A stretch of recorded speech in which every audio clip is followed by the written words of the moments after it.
Hello and welcome to another episode of The Advantage. I am your host, Michael Fiddle. Today is Tuesday, February 18th, and on today's show, instead of spending time wasting hours complaining about the NBA All-Star Game for the last 12 years in a row, we are actually going to do something productive and what we do well around these parts, which is talk about betting basketball and making money. We are actually going to shift focus on this pod away from the NBA and to the WNBA in the wake of the absolute free agency frenzy that has taken place over the last month, with a ton of key people moving around, finding new teams, almost resembling the NBA, the way these star players are starting to move around. We have a list of topics that we are going to go through, things like the biggest needle mover throughout this free agency, one move you did not agree with, a sneaky dark horse team, underrated storylines, and we will hit on some WNBA futures as those markets are starting to come out. And there are some spots that we have already gotten down on some action. Joining me today is professional poker player Drew Johnson, as always, and a very, very special guest and warm welcome to Maria Marino, who is joining the show today. Maria, it is very, very rare that I invite guests onto the show, mainly because as a listener of a lot of podcasts, I always say that despite hosting a show, I do way more listening than I do talking, and I listen to a lot more shows than I actually host, even though we do one every day here. When I listen to other shows, I like the same crew, bringing it back every time. So this season, Drew is the only other person that's talked basketball and gambling angles with me, but obviously, if we can get ESPN analyst, play-by-play broadcaster, the host of the WNBA Buckets podcast for the last 2 seasons, someone who I was able to collaborate and now call a friend. Maria, it is great to have you on The Advantage, and a big warm welcome to you. The second thing that I do when talking about podcasts and listening, I don't love all the introductory fluff. So let's jump right into it. I'll throw it to you first. Anything else that you want to say, but just start with biggest needle mover of free agency. What move shocked you the most? And you're like, wow, that's going to make a big difference in the WNBA 25 season.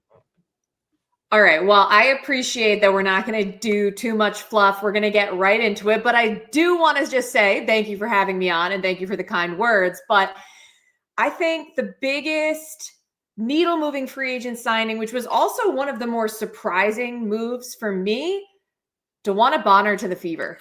That was one of the first dominoes that fell, in this offseason. And my initial surprise kind of stemmed from, y'all remember that playoff series between Connecticut and Indiana, right? And things got pretty chippy, in particular between Caitlin Clark, DeWanna Bonner. That's obviously all in the past. These are pros. They want to win.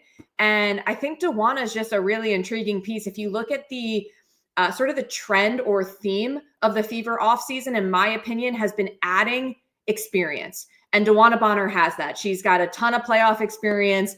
She's obviously somebody who can score. She adds a lot to the defensive end because she's very mobile and she has a lot of length.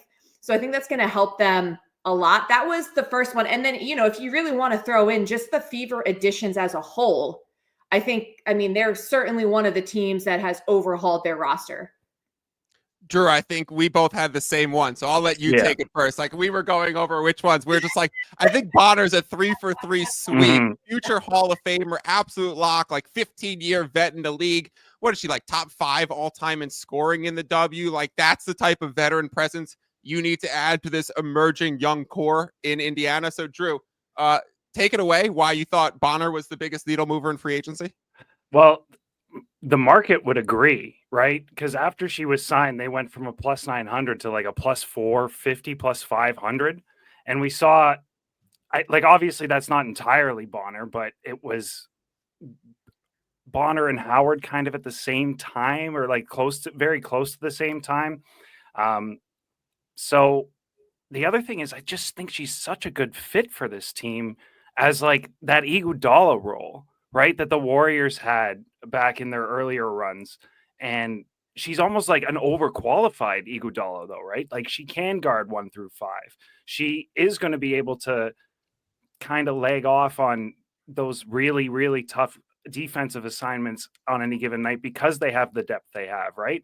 So I really think that she's going to be in that help defense role, and because of her experience, that'll really, really help them on that end. And then she's always kind of been a bucket, right? So if you are low in the shot clock and need to dump it down to her, she can get you a good turnaround look.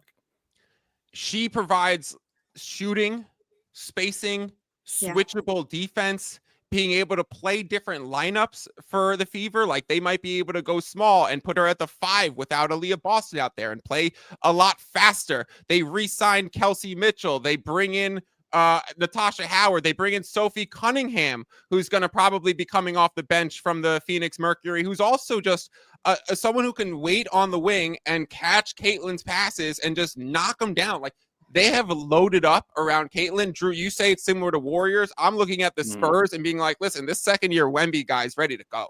Like I think Caitlin Clark is at that ascension point where she's going to be top of the MVP race. We're going to talk about her in terms of stat leaders later, but the way that the Indiana Fever just made a statement around Caitlin Clark and said like, hey, we're pushing in the chips. We're ready to win now. And DeWanna Bonner's obviously, the face of the new pieces that have come in. So obviously that's going to be the biggest needle mover in what Drew said. The market has obviously reflected that. They are completely priced as a WNBA contender this season.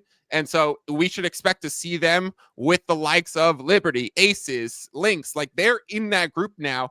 And maybe Connecticut Sun are dipping out and we have a new spot in the Final Four. But with 12 teams in the W currently and more on the way, like Indiana is going to be a top 4-5 contending team for the next few years to come. And as long as DeWanna Bonner's there, you expect them to be a resounding force in the playoffs. Maria, I will throw it back to you. One move you did not agree with throughout. Okay, wait. Because I have a few. Okay, what's up? Hold on, I gotta add something to what we were just saying. Underrated. This isn't a player. The Indiana Fever may have gotten the best or one of the best coaches in the WNBA as well. And we got to remember too that Steph White was under contract with the Sun. The Fever are actually paying the Sun to have Steph White coach. Who else did Steph White coach? DeWanna Bonner. So I think we got to make sure we're giving that its proper due. But I would be remiss. I don't know if you were going to ask me this, Fiddle, but just as far as like another intriguing offseason move, very intrigued by Alyssa Thomas and Satu Sabali to Phoenix. I think a big theme though throughout all of this, because there has been so much player movement. And by the way, you referenced like just comparing it to the NBA. In my opinion, given the volume of teams in the W free agency has been very much akin to the NBA free agency for like the past 2 or 3 years. It's just that there's like so much more attention and juice to it right now. But I think what's going to be important to note when you're betting moving forward, especially in the first half of the season, don't expect everything to look all nice and rosy for a lot of these teams, even the ones that added all these stars, because chemistry takes a little bit of time. And I like to refer back to not this past season, but the season before when the Liberty added, Brianna Stewart and Courtney Vandersloot and everything like that. Jonquel Jones, it was a little bit rocky at the beginning. And when I say rocky, I mean, they were still a good team. They were still winning games, but just on a night-to-night basis, I do think it takes a little bit of time to get that chemistry. But I do think because of the coaching piece with the Fever, they're going to have a bit of an advantage. I'm a little curious about like what Phoenix is going to look like because I'm just like thrown, like I can't imagine Phoenix without Brittany Griner. But anyway, you asked me one move I didn't agree with. So if you want, I can jump into that. Well, it's funny you say that because my move that I didn't agree with, which I'll just take it now and then I'll throw it back to you. The Connecticut Sun firing their coach and moving on from Steph White. Like, what are they doing? In the same vein as like the Fever bringing in this phenomenal coach, I had no idea why the Connecticut Sun would do that. And maybe you could speak to it a little bit more. Like, are they just entering rebuild, getting rid of Thomas, letting Bonner go in free agency, firing their coach? It was so strange to me after they had the second best record in the W last season, a 2 seed that made the conference finals and had a tougher side of the bracket and got the Liberty, or no, they got the Lynx on their side and had to deal with, fee going absolutely off. It was very surprising for them to see, like, we're just going to get rid of Coach White. I was very surprised by that. And it was the first thing that I had, and like move I did not agree with. Well, the reason I don't agree with it is because the Sun, they kind of let Steph White off the hook, because let's just put some perspective around this. This is obviously not an indictment of Stephanie White as a coach. This is clearly Stephanie White seeing the writing on the wall with the Sun, knowing she's losing like her entire starting five from, her playoff team because of the interesting situation with the Sun is their ownership group, their lack of investment in players. They have yet to commit to upgrading practice facilities.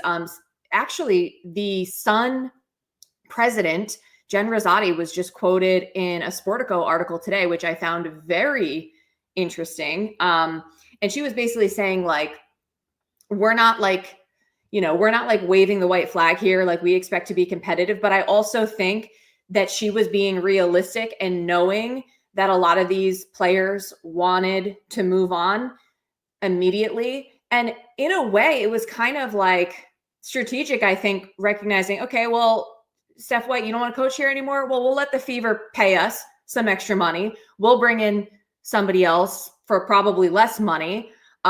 So there's a lot there's a lot going on with the Sun, but I would actually echo your sentiments in terms of moves that I don't agree with.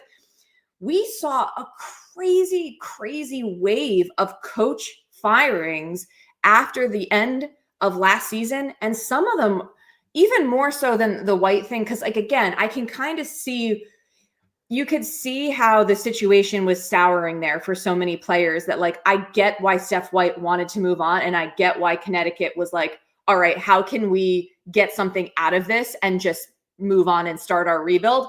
But there were some other ones to me that made even less sense. So, like, the first egregious one, in my opinion, was the Sky firing Teresa Weatherspoon. I just thought that she was given absolutely, like, she was given no rope whatsoever. No one knew. That was akin to Luka Doncic all of a sudden being traded from the Mavericks. Like, no one fucking knew that was coming, and then all of a sudden, it's Teaspoon is just gone from the Sky, and you have the key players in their organization being like, what? Like, that was a mother figure to me. That was someone who became so important in my life. You hear the way Angel Reese was so outspoken in support of Teaspoon when she left. It was, that was so that was a stunner. One, because I felt like she deserved more respect than that. They weren't expected to be a contending team. They almost snuck into the playoffs, but they had dealt with a lot of injuries. And if you ask me, the reason they didn't make the playoffs is because the front office decided to go ahead and acquiesce to Marina Maybury's trade request. And that was essentially what sunk their, they were going to be, a high seed. They were going to just barely make the playoffs, but still, like, you're looking at a completely different end result if you keep Maybury on the roster. We're going to get into, like, I don't know where the hell Kennedy Carter is going to land, but she credited Teaspoon a lot with, her productivity last season. So I just felt like she got a really raw deal. Like, the expectations were what they were. They actually did make some progress. And so I wish that didn't happen. But, and this is not, by the way, when I talk about these things, it's not, by the way, to, like, I'm not going to disparage the new coaches coming in. A lot of them are very, like, super new faces that we don't know a whole lot about, but this has nothing to do with them. This just has to do with, I think there was a pressure for ownership groups in the W after this season where they were like, we need to level up. We need to level up, because all of a sudden the W is under this massive microscope. And I think there was an overreaction and an overthink by some of these teams. Another one I'll give you, Sparks firing Kurt Miller. Like, again, what were you expecting them to do? Like, we knew they were going to be one of the bottom teams. Super injured last season too. Correct. And they ended up getting really good draft position. Now, later, they would trade that pick. The Sparks ended up trading that number 2 pick. So that kind of gave me a clue that, okay, maybe the front office wasn't valuing that pick that much. And maybe they were expecting or wanting Kurt Miller to win more games rather than, get that ideal draft position. But whatever, Dallas is happy. They got Kurt Miller. He's behind the scenes with all these chess pieces. And I think from a managerial standpoint, Dallas is going to be a team that's going to be on the come up here in the next couple of years. And then finally, one more, the Mystics firing their front office, including Eric Tebow, his father, Mike Tebow. Like, to me, first of all, has anyone heard a word from the Mystics this offseason? They haven't done shit. No. And why is that? I mean, they didn't even have Mystics even comes up on this podcast. Well, I'm only just saying that clearly, like, they're kind of behind the 8 ball because they didn't even have a new coach in place by the time we had the expansion draft for Golden State. So again, like a lot of these teams, I think they just felt like rushing to like make changes.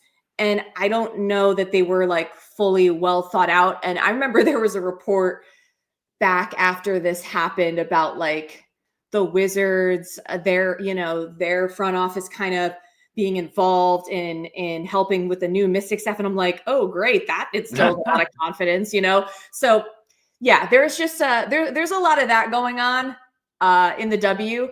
But, I guess overall it's a positive thing because it just means that, these organizations are serious about sort of shifting how they prioritize their W teams and all that moving forward. Like they know that this is sort of the time where the league is really on the rise. And so whether it's an overthink or not, I think overall it'll end up being positive that we know that the ownership groups are really putting care and thought into how they move forward in the league.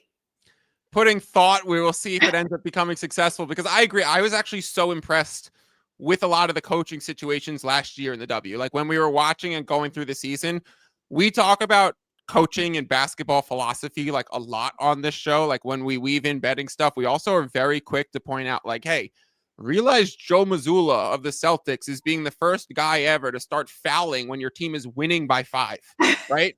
And so, or your team's up 6, like the Celtics will foul you with a minute left so that you can only shoot 2 free throws and get the 4, and it's still a 2-possession game. And they'll play a free throw game with you for a full minute while being up 6 and being like, you can't beat us this way, right? And now you see all the other teams around the league doing it. We talk about the Hornets coach, Charles Lee. He now calls timeouts or makes substitutions between every free throw that the opposition is shooting. He's just trying to ice the free throw shooter and steal a few points by making them wait for some substitutions or a timeout. He calls so many timeouts after the first free throw, right? And he's like, now we're starting to see a few other teams in the league start to pick that up because the free throw efficiency going against the Hornets is lessened this year. So I was so impressed with some of the coaching. So I completely agree. Drew, throwing it to you, are there any like player situation signings you did not agree with from a on-court standpoint, not management standpoint? Because I think Maria just very much go well to that. Like that, yeah. I resoundingly agree with that. Yeah. There's one other move that I did not agree with. We'll see if Drew picks it off. I don't think I have anything down other than I was right there with you with the coaches. Like even the Mystics were kind of half decent down the latter half of the season last year. I know they started fighting with the dream for that last spot, and they had 2 games against each other at the end. I remember it vividly. And don't forget the Mystics were kind of cover machines, and especially in the first half, that was the one trend that we talked about a ton last offseason was like Mystics first half, book it.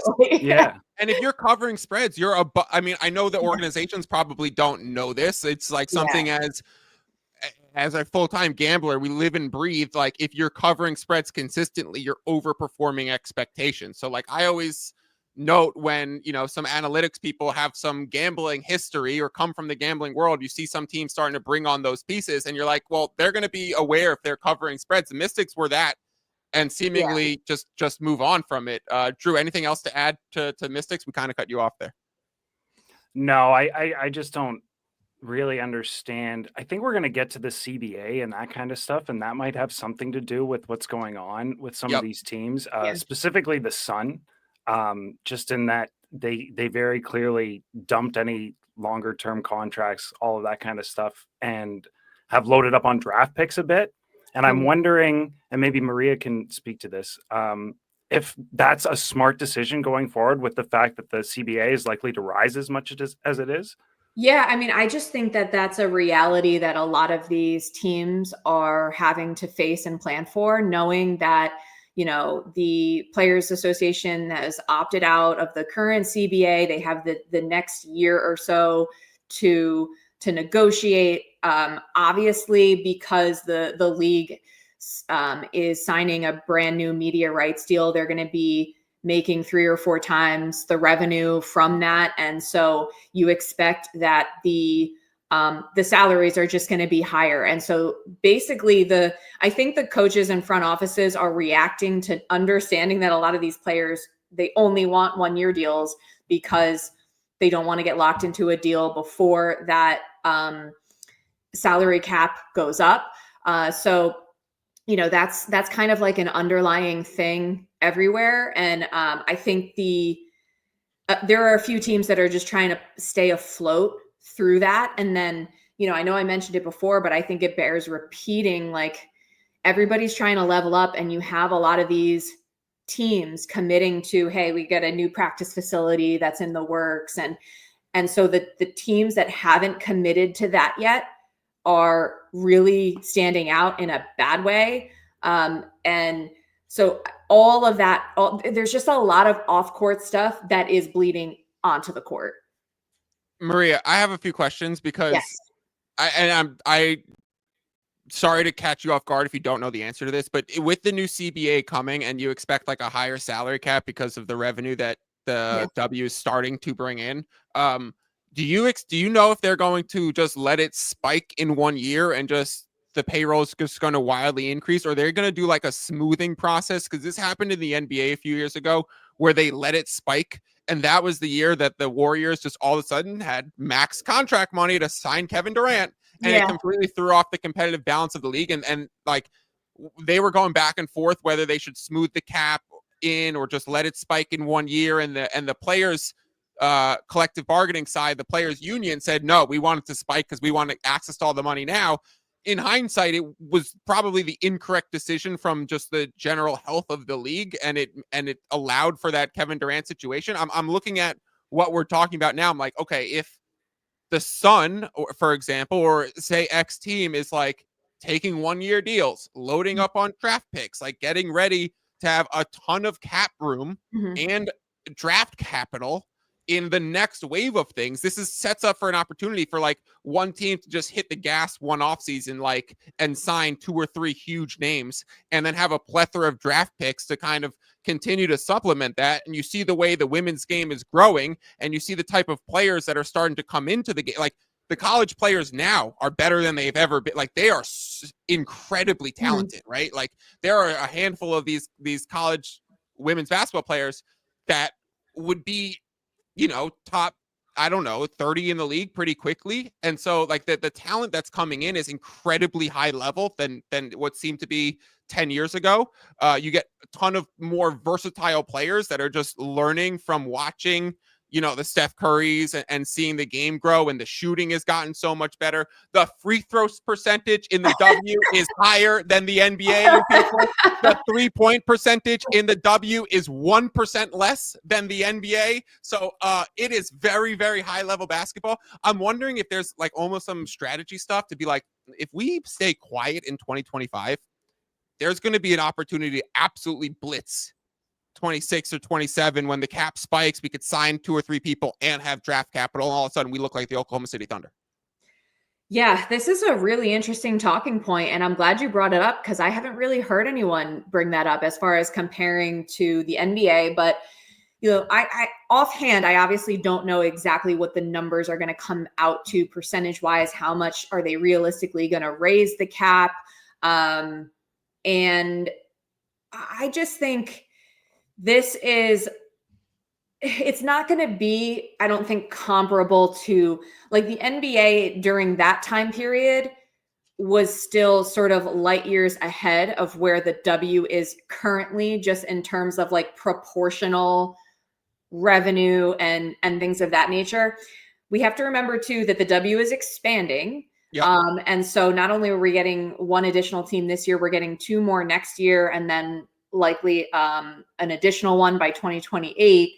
And I do also think that that's going to afford, we're already raising a number of games, right? So last year was 40 games. This coming year is going to be 44. I assume that's going to go higher the following ensuing 2 years. And more games also mean more revenue, right? From a media rights standpoint, from an attendance standpoint, Yep. all of that.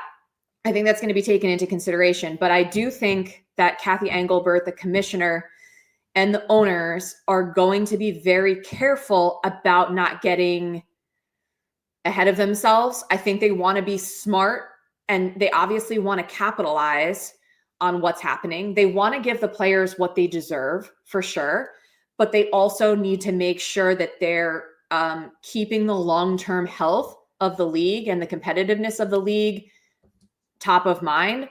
I do believe that that's going to be the case. And that's why there's going to be a negotiation here. There's going to be both sides kind of obviously fighting.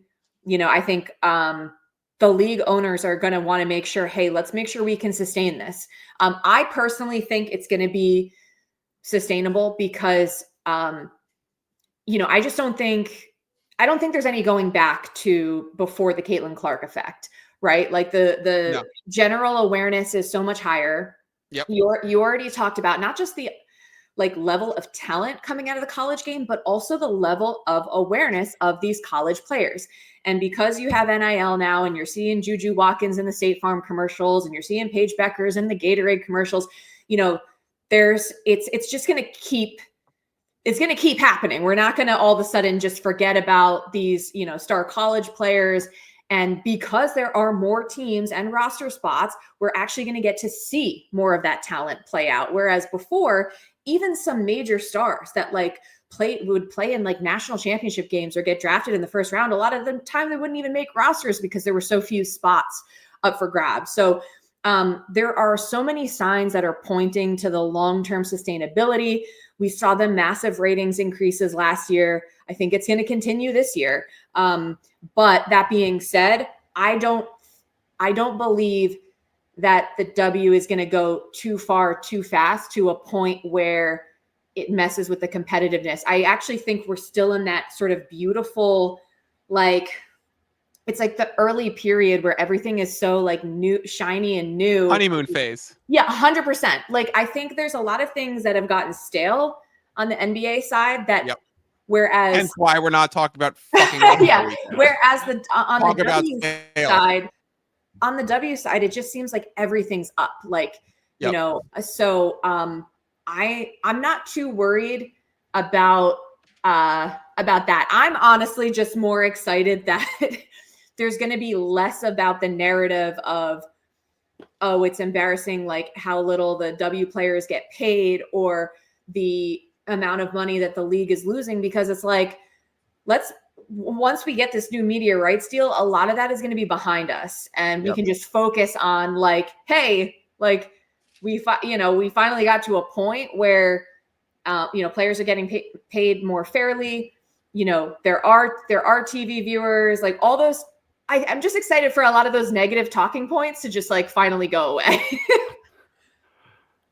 Drew, I will let you fill in the gap here. I think from a growth standpoint, from a more games, more teams, this is going to afford me and you, and hopefully Maria can join us a few times during the season. This is going to afford people like me and you who are betting WNBA on a regular basis, such an opportunity to get in on this infancy stage, this honeymoon period.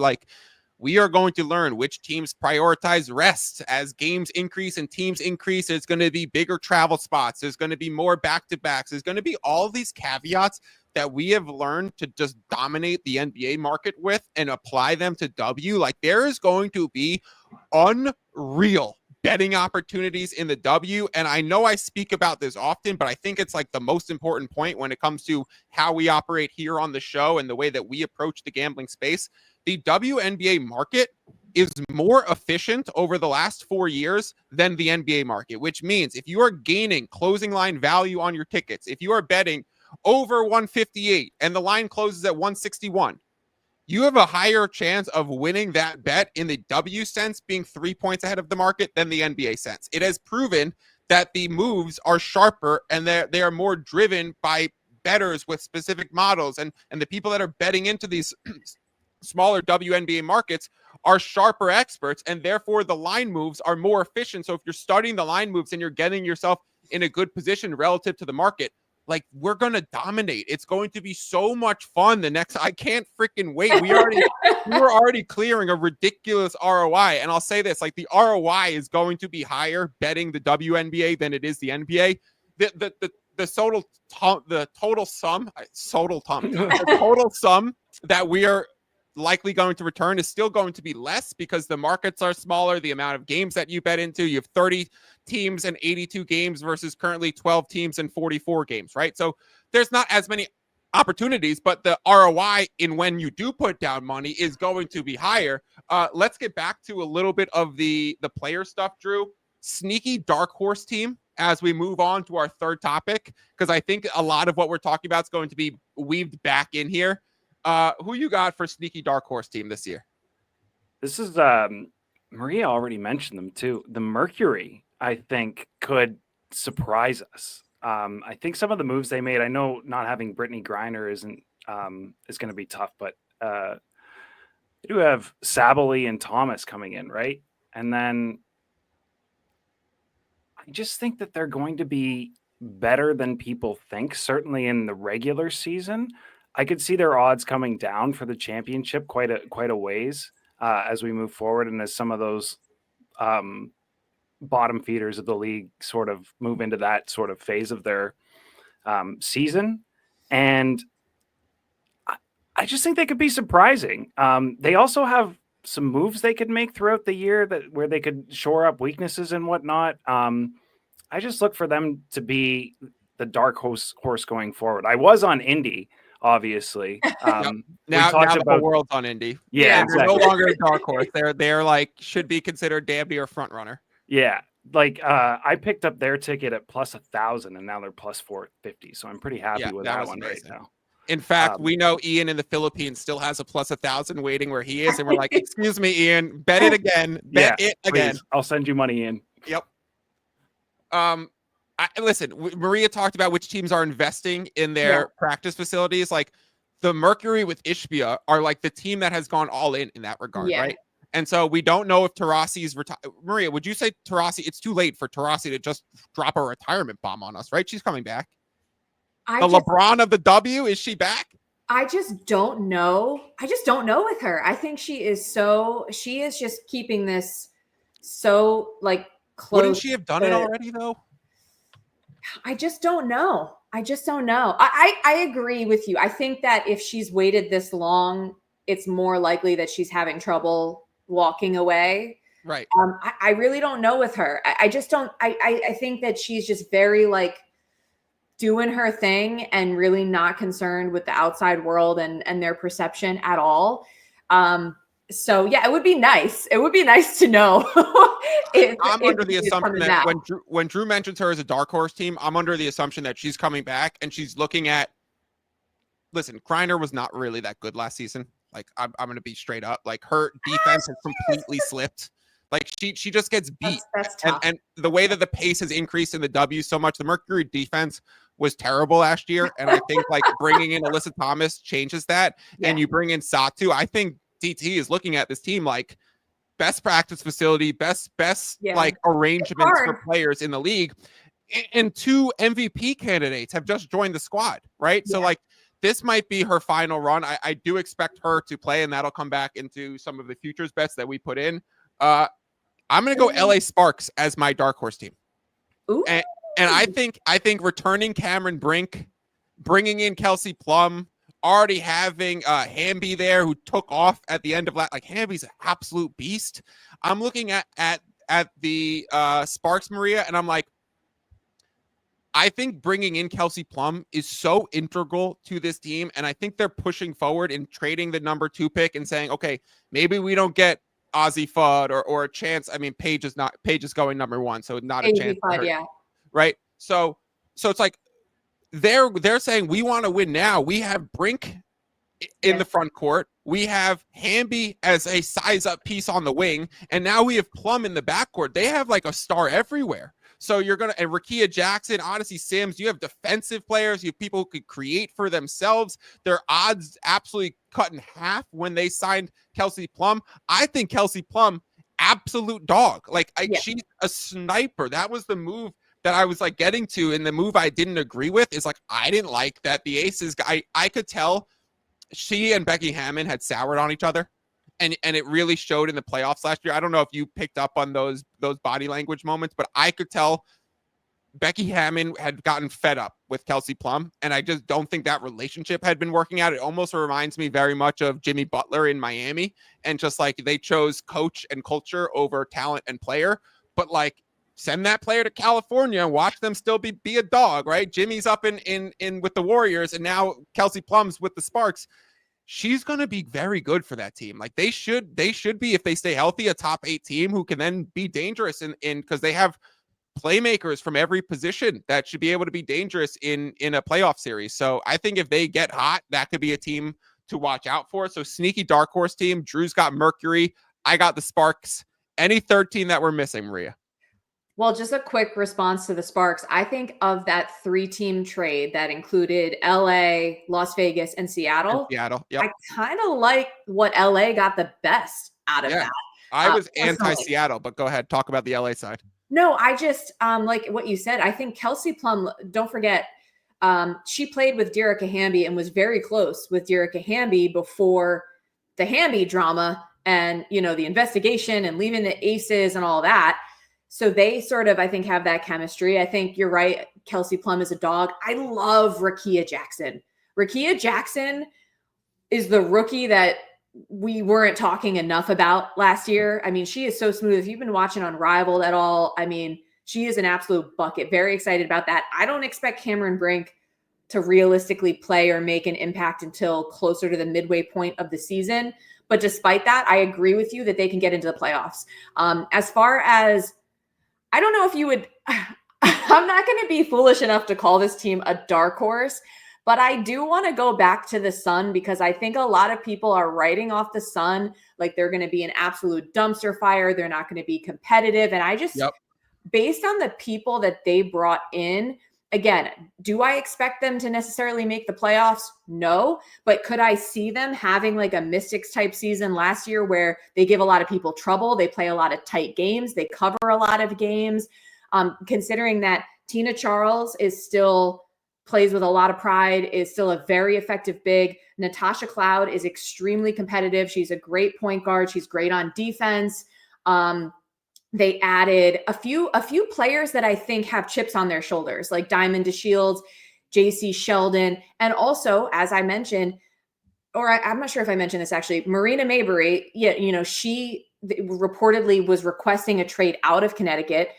Rosati telling Sportico today, we're not acquiescing to that request. We're not trading her, but don't write off the possibility of Maybury getting traded at the deadline again. If she really wants out and she really wants to play a contender, guess what? She's going to come out and play hard and be the dog that she is so that her trade value is high, so that, hey, if midway point in the season, there's a Phoenix or there's a Dallas or some team that's like good but not great, and they know Maybury doesn't want to be there anyway, and the Sun will be able to then use their leverage of, hey, we have this great piece that could end up being a difference maker. So I just think that even though clearly Maybury is like not pleased with the situation, she wants to play to win. She wants to play for a contender. And I get all that. But I don't think she is going to just like not compete or just because she wants to be attractive to other, not only future free agent destinations, but like mid-season, again, at the deadline, she could again be that difference maker. So I just think, Connecticut could be sneaky competitive. They probably won't make the playoffs, but like they could be one of those teams that's a game or two out, like much like what we saw last season with, Atlanta barely got in, and then, Chicago and Washington were like right there, were like a game or two out and just missed out. Also, I didn't even mention, what about like Emma Mieseman is a former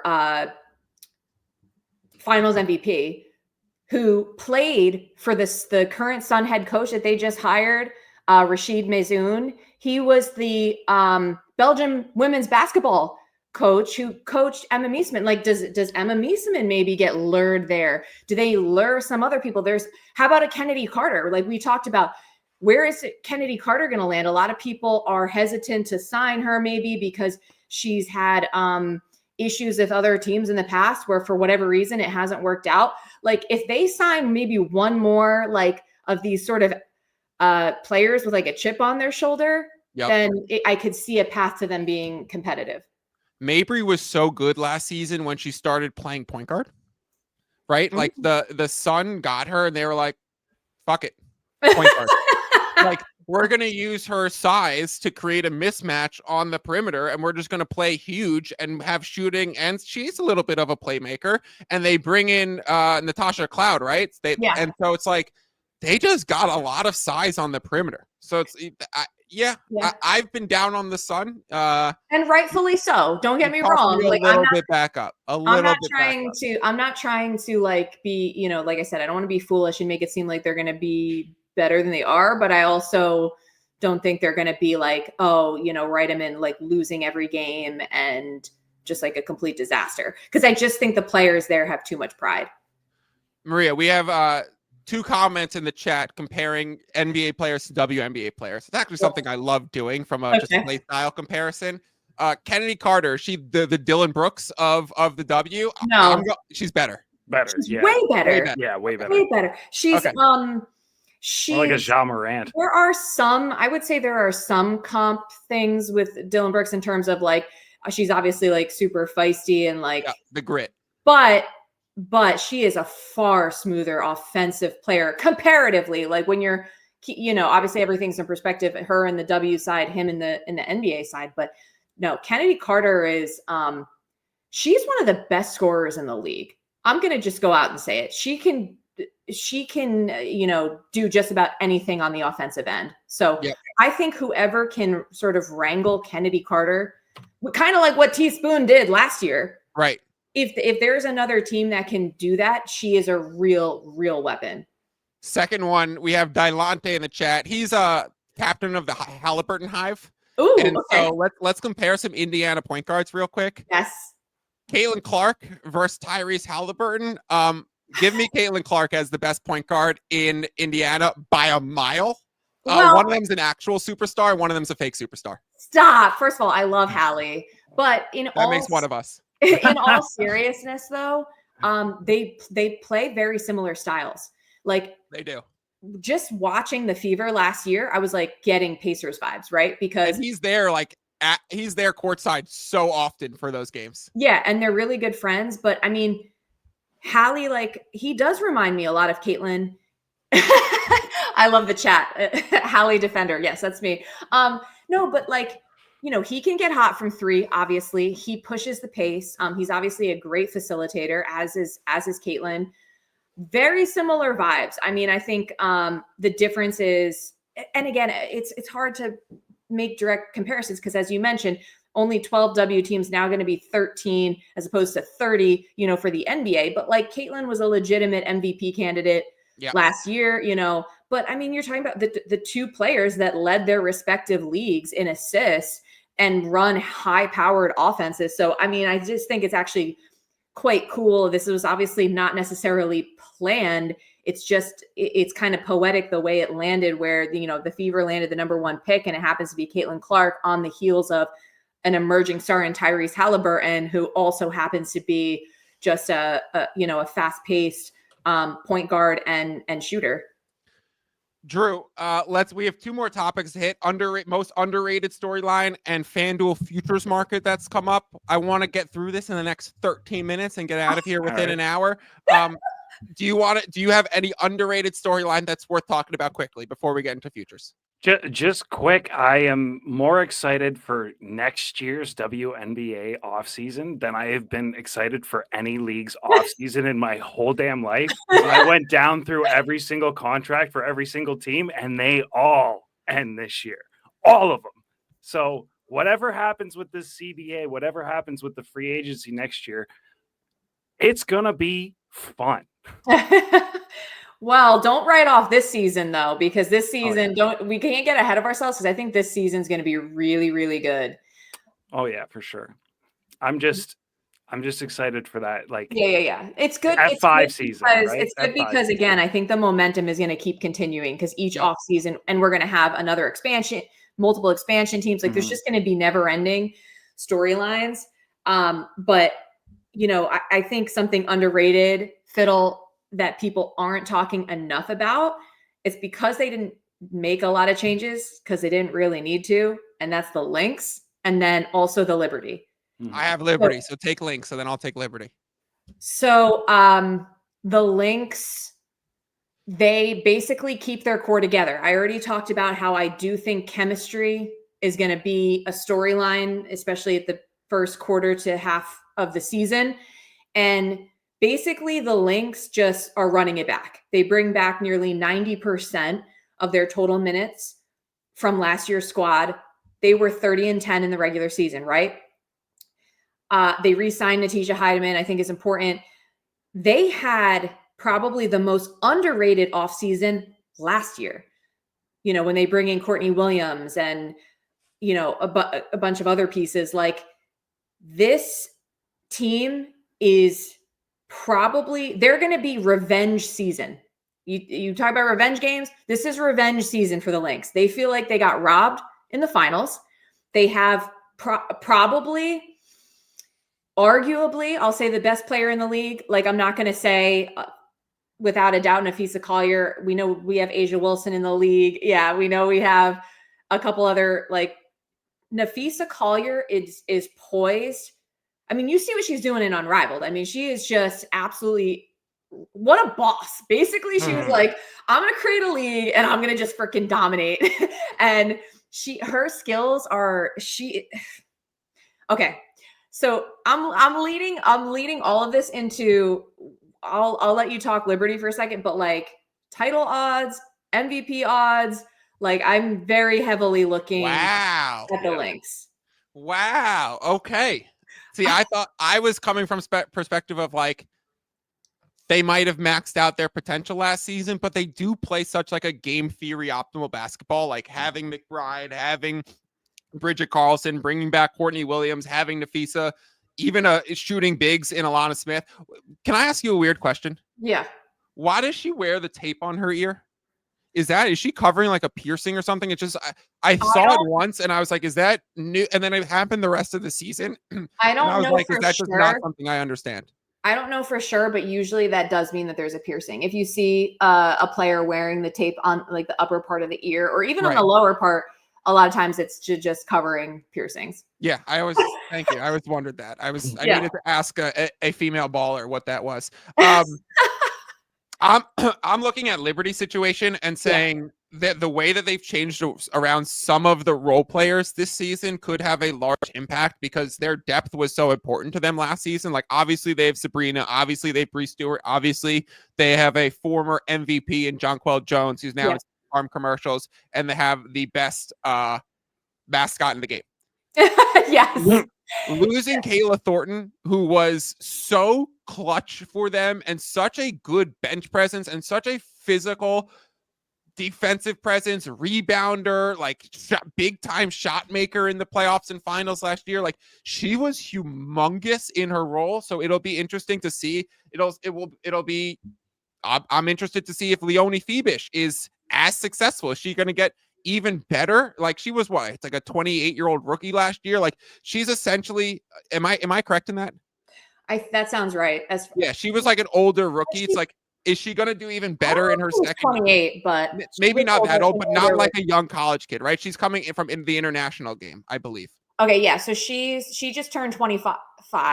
Okay, yes, I knew she was a few years older than your standard rookie, right? And she played like that too. She played like a veteran who's ready to take some spotlight. She was incredible, shooting, low turnovers, defense, all of those things. So can she even be better, or can she even replicate the same? Like, you would even be looking for just give us the same Fibish, because once they put her in the starting lineup, it was fantastic.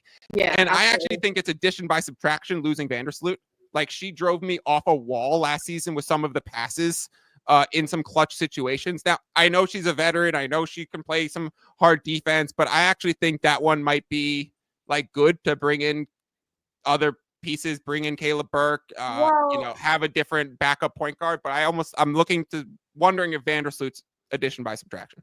Well, look, I think Vandersloot actually a big reason why she was removed from the starting lineup is because of the defense. And Phoebish not only was a knockdown 3-point shooter, but she had size that can guard 1 through 5. She was truly, amazing for the Liberty. I think she's only going to go up from here. The one thing that's nice about the Liberty is they have reserved rights to Marine Johannes, who did not play in the W last year because she was playing for the French national team in the Olympics. And the year before that, she helped the Liberty make it to the finals and was really, really good. So I still think the Liberty are going to be fine, but losing Kayla Thornton, I agree with you. That hurts so much for so many of like the little continuity things that she brings. Like they do not win a championship without Kayla Thornton in that final series against Minnesota. I wonder if Niara Sabally is going to continue to take a step up because don't forget, she had the game of her life, game 5 against Minnesota. So I think the Liberty are going to be okay, but I do worry about that depth piece, particularly losing KT. Shall we do some FanDuel futures? Yes. And let's go rapid fire. I know you want to get out of here in a few minutes. But like we got to talk about this. Do you have anyone that you want to start us off with? I have one that I absolutely love, but I will save it. I admit I may have stalked your social media. I think I know what you're going to talk about, but my first thing offhand is I just want to mention, like, real quick, when you talk about the championship odds, obviously you have, the Liberty are favored, followed by the Aces, followed by the Lynx. In my opinion, I don't know. I think I could see my top 3 going Lynx, Liberty, Aces. That's kind of like how I see it, because the Lynx, like I said, are kind of just running it back. The Liberty are a little bit, their stars skew a little bit older, and they lost KT. And then the Aces, I just don't know yet about the fit with Jewel Lloyd. Like, I think Jewel is a really lethal scorer, but she really struggled from the field last year. That might have also had to do with, clearly there was something she wasn't liking in Seattle. There was some sort of investigation. Like, there was some vibe situation that wasn't working in her favor. So it's nice that she's going to get a new environment. I'm just waiting to see how that, comes together. And then, like, real quick, as far as like MVP is concerned, I don't know if you can pull that bad boy up. Like, give me Fee all day plus 400, because I just think that, look, Caitlin, don't get me wrong. Like, I think, Caitlin's always going to be, there's going to be a lot of hype, but Caitlin is always going to be overpriced, right? She's always going to be like getting slightly like lower odds than she probably should, because of just her popularity and how much the betting market, the betting public is going to back her. To me, Nafisa has been knocking on the door for MVP for years. Typically, you see MVPs kind of gain traction over the course of a couple of seasons before they actually win the award. Last season, I think, was a tiny bit controversial because Asia was clearly like putting up a monster season and monster numbers. She set like the scoring record for total points, and she tied like a single game scoring record. Like, she was great, but the Aces were also like a 4 or 5 seed the majority of the season, whereas the Lynx were like far exceeding expectations. They were like a top 2 team most of the season. They beat, they upset the Liberty in the Commissioner's Cup. And like I said, I just think Nafisa is like kind of on this path right now where she's like, I'm asserting myself as being one of, if not the most dominant player in this game. So I don't know. I think narrative plays into MVP more than anything. And like a big part of why Asia had so much traction for MVP from the start of last year is because of how she played in the finals the year before. Right. And I don't agree with that. I don't like that logic. I think you go by what you're seeing in front of you on a night in, night out basis. But I also understand that there are some voters out there that are stupid. Like look at the history. Like we don't see the transparency of the voters. I mean, there was somebody that voted the year before for Asia Wilson, 4th place for MVP, which was absurd. You know, we've seen some questionable voting voters. So like, I understand that voters are human and it's really hard to turn off that narrative piece. And I just think Nafis is building from last year to this year. So there's that. Okay. I'm going to try to keep going fast here. Actually, Fiddle, why don't you tell me your thing that you like? Because I can respond to that. Okay. I'm now renaming you plus 400 Maria because you're picking off links and fee at both plus 400 here. Check around because Ian in the comments is saying MVP is still 550 at our book. So if you could find a better number on this, you should. There's also like not too many books have started to open up these markets. We are people who like to bet at open and beat the closing line and have a better number than it's going to be at tip-off of game 1. So you might want to wait for some other books to start opening these up and see where the movement is going to come when there's places to correlate these markets to. But yeah, I think Fee coming off of winning unrivaled, coming off a dominant season, and when you talk about links, Maria, I just want to say it's between those 3 teams, Aces, Liberty, Lynx. It really becomes who's going to avoid each other in the second round of that bracket. Good call. You know, like having a plus 400, if they get the Sun in the second round again, or like that kind of team, like let's say they get the Fever in the second round, or they get, the Mercury in the second round. They just beat the Mercury last season too. So I think swept them as well. So look for, the way the bracket's going to break is something that we'll definitely be talking about throughout the season to understand which angle to play it in the future. But if you get the number 1 seed and then Liberty and Aces are 2-3, right? And then you're getting such a huge break in the way that the playoff brackets are going to go in terms of the thing that go ahead. Hold on. Sorry, just real quick. Remember too, along those same lines, the first round this year the lower seed is going to have a home game. Sorry, continue. Just one more game to be swept by the Lynx. In terms of a bet that I actually think is worth it, and call me crazy for betting a minus 210 future already, but I actually think it's completely worth it, is Caitlin Clark to lead the WNBA in assists this season. I absolutely love this, and I still think there's value, and I still think we're going to go into game 1 with this at minus 250 or north of it. This was minus 175 yesterday when the market came out, and it's already been the first thing to move, showing that there was already value at this being priced as a minus 175. Did I play it? Yes, I did. I'll post the bet slip later. So we're looking at it now, and I started looking towards last season's odds, and we've gone through a lot of these situations, right? If you, not last season's odds, last season's results, Caitlin averaged 8.4 assists per game, and this regular season assist leader is a per game average where you have to play 28 games to qualify. So in my opinion, the biggest risk for this is Caitlin Clark getting injured. And so knock on wood, hopefully she doesn't. No one wants to see that. But I still think minus 210 is a 68% implied. I think this should be closer to minus 400 because she averaged 8.4 last season. I feel like I'm going to sneeze. And the next closest was Alyssa Thomas at 7.9. So a full half an assist per game. And she had like a struggling start as a rookie.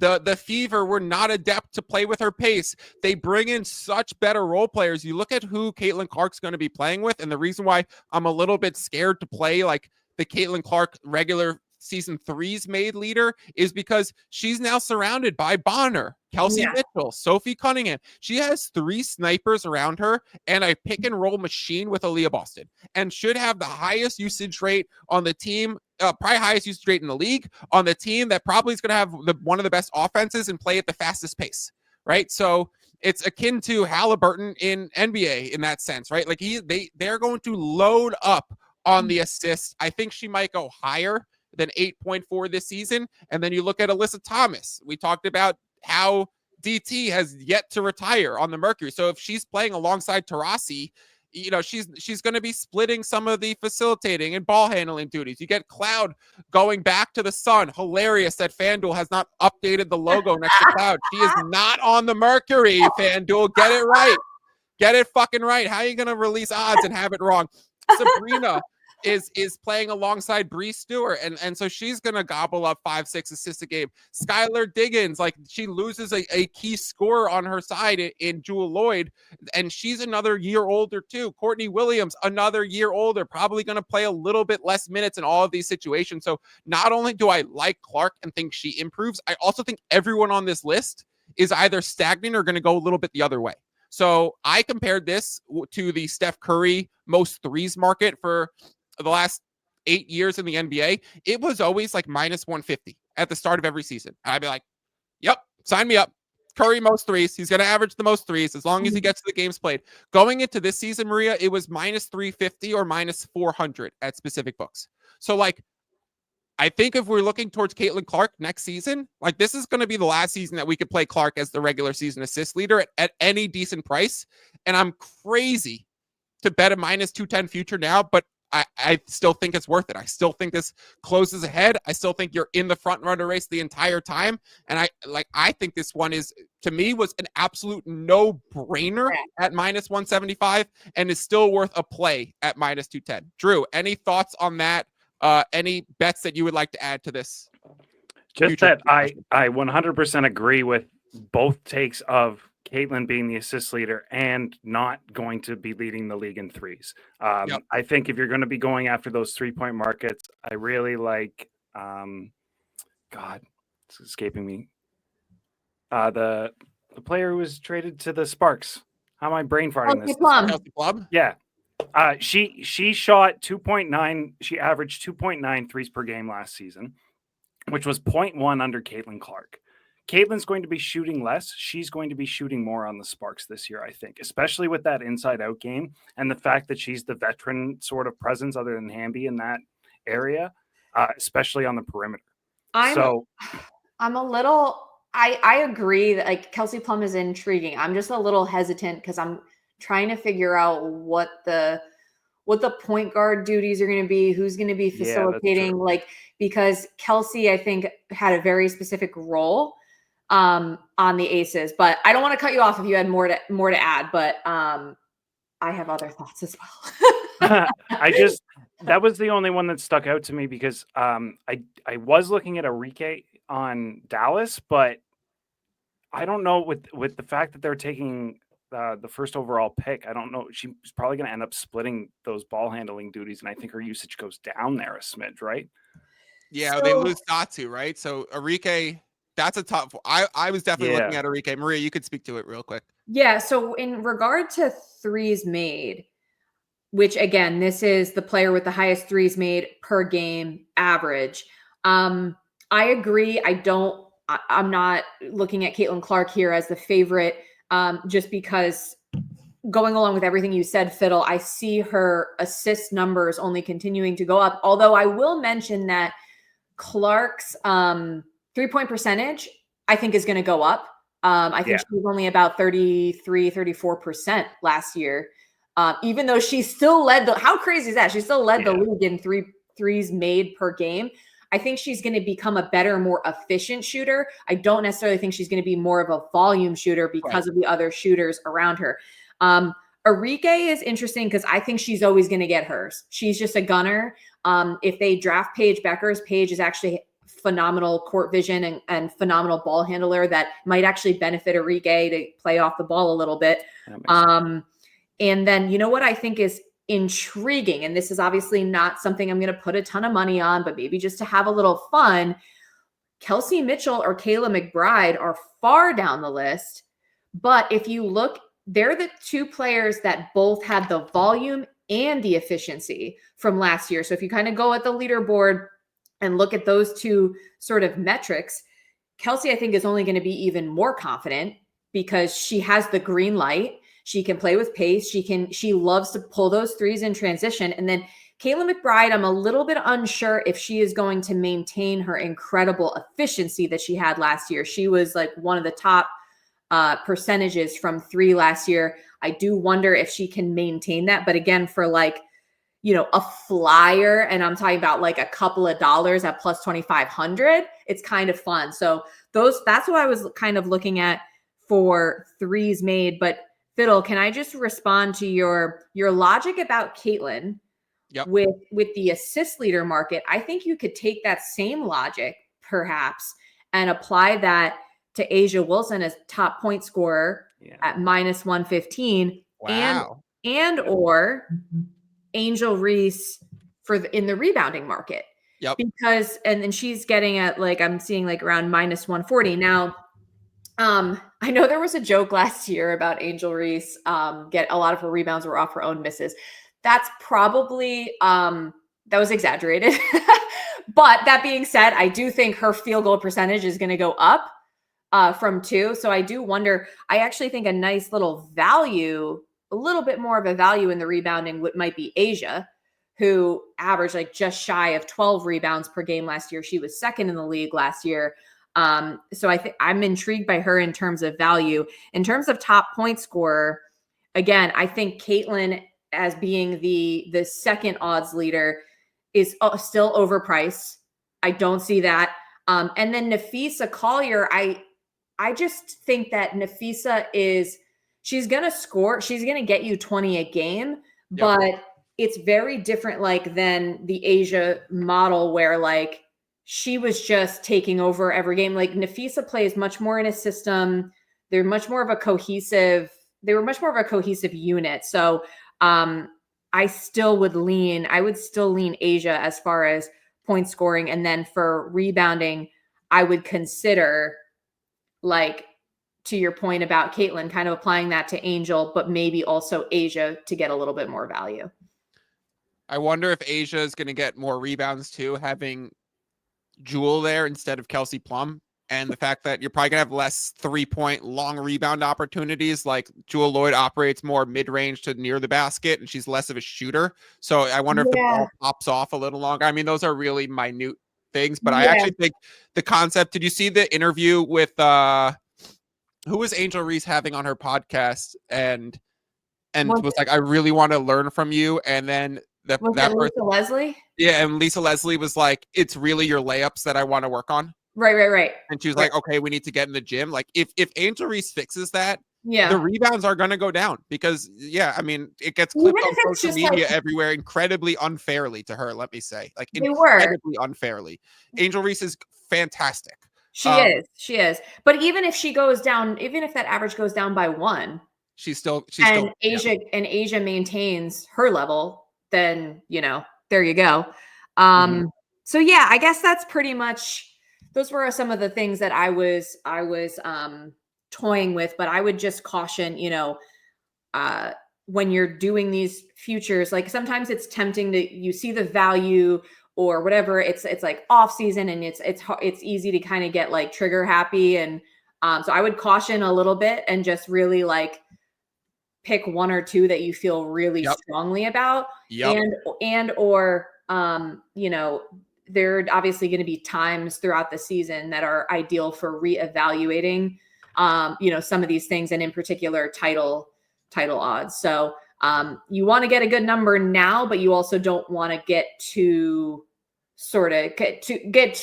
into the hype of the off season and make too many rash moves. That is the best advice we've gotten throughout the entire show. Thank you everyone for listening. An hour and 10 minutes in. Drew, as we wrap this up, can you speak to how me and you feel about futures betting in general? Because I think you have the hardest stance on this, and if anyone that I've met, in how quickly you churn through your bankroll in a betting sense. So speak to Maria's point in terms of like, relax on some of the futures. Some of these are worth it, but don't go crazy.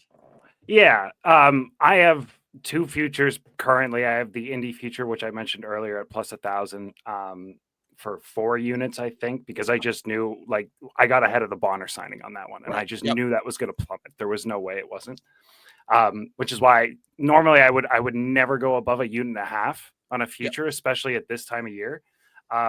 I also just think that, like, I don't like tying up any of my bankroll at a minus 210 for the next 6 months. Like, I can arb that 5-6 times between now and then, right? Like, there's no reason for me to invest unless there's a very, very clear angle. And the one angle I like that you mentioned, Maria, that I was looking at already was Asia on the points, because she cleared everybody by 4 last year. And I think her usage is going to be exactly the same. Do you see her dropping off at all? I don't. No, I don't. I think her role is going to be very much solidified. And as far as something like a Fever, or we talked about the continuity, when you look at the title odds, keep in mind that, like, say there's a team that you like that has like a lot of new pieces. Wait till like the first few games of the season, because if they come out and they're not, they don't have the chemistry yet, or they kind of like stumble a little bit early, those odds are probably going to be better. So that's something to kind of keep an eye on too. I remember, like I said, 2 years ago when I bet the Liberty, I waited until like they lost a couple of games at the beginning of the season and then got like a better number. Mm-hmm. Phenomenal advice. Phenomenal show. Thank you to Drew. Thank you to Ian. Thank you to people in the comment section and people who are listening. The biggest of thank yous to Maria Marino for joining us today. Maria, where can people find you and your content, if hopefully not only back at the Advantage at some point? Well, I'm somewhat of a free agent myself in terms of, full-time. I do a lot of freelance stuff. I'm doing some stuff for ESPN. So keep a lookout. Just follow me on X and Instagram at Maria C. Marino, so you can keep up with whatever I'm doing. But thanks again for having us. I'm glad we got in under about an hour 15. We packed a lot in that. Yeah. Thank you, everyone. Some words from Patrick Beverley as we say peace out. And he says, y'all subscribe to my podcast while you're asking me all these questions. Y'all subscribe to my podcast while y'all asking all these questions. Don't forget to subscribe to the pod. And if you're a kid, listen to your parents. Listen to your parents. Listen to your parents. Subscribe to the pod. Subscribe. Subscribe to the pod. Subscribe to the pod.